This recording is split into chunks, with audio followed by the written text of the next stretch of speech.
Good morning, friends. I hope this daily connection finds you well. I hope everybody's feeling okay as we continue to hunker down and to keep safe and to shelter in place, essentially.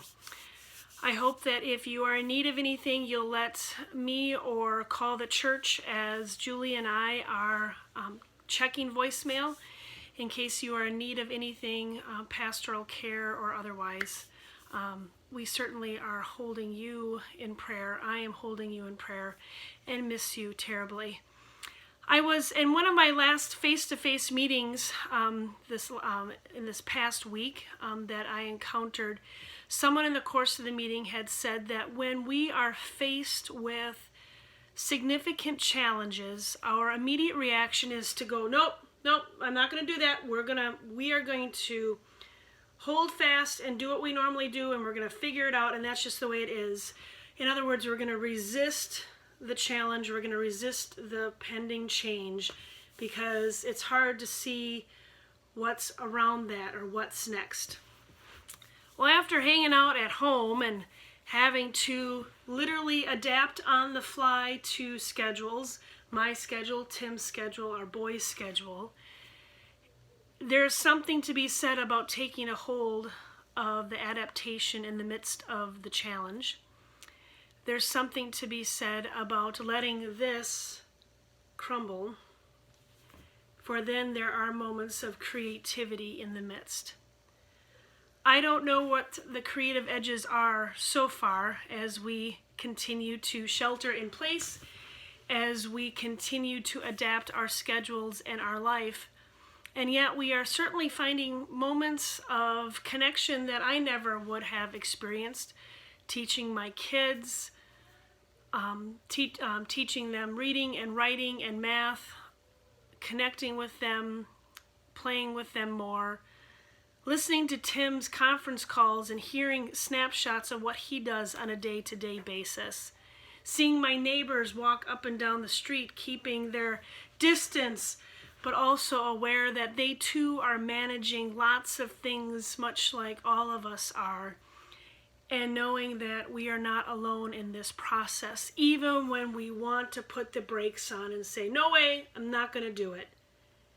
And yet there's something to be said about adapting and seeing the creativity that can happen and transform when we look at things with different eyes. I am in deep problem-solving mode. I am thinking about all kinds of ways in which we can continue to be church in this time. Thus, this daily connection with you, and also thinking about ways in which we can do worship together or small book studies. Lots of things are floating around in my head, and now it's just trying to put pieces together, talk to key leaders, and just figure it out and try it. Or maybe not try any of it. It's just, there's lots going on, and there's something to be said about taking moments of pause and to see what can unfold. I'm also mindful of the great deal of stress we are all under, what's going to happen to our country, what's going to happen to our finances, what's going to happen to our grocery stores, and is there enough food? All of that are complete stressors. And I wish I had something, I wish I knew something. I wish I could say, nope, it's all going to be fine. And I don't, other than I lean into my faith, I lean into scripture, I lean into thoughtful people who are just doing the best that they can, who rely on their faith and say God will be near. God is near. I was talking to a few people yesterday too, where they thought that this time reminded them of September 11th.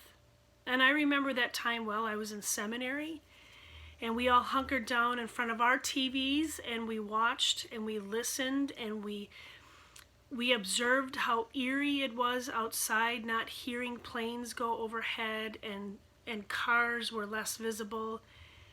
And I noticed that too yesterday, where there's just not as many people out and about, and it is eerie. And yet we got through that too. We leaned into the Psalms of lament. Oh God, why have you forsaken me? And then we leaned into scripture that talks about resurrection and hope and life. It is a mixed bag for sure. So my friends, on this day, I hope that you are able to find moments of creativity in the midst of the change. I hope that you are able to find glimmers of hope. I hope that you are able to engage with individuals through a conversation on the phone or a wave through the window. I am waving at all of you today. God's peace and light be with you, and I will see you again tomorrow.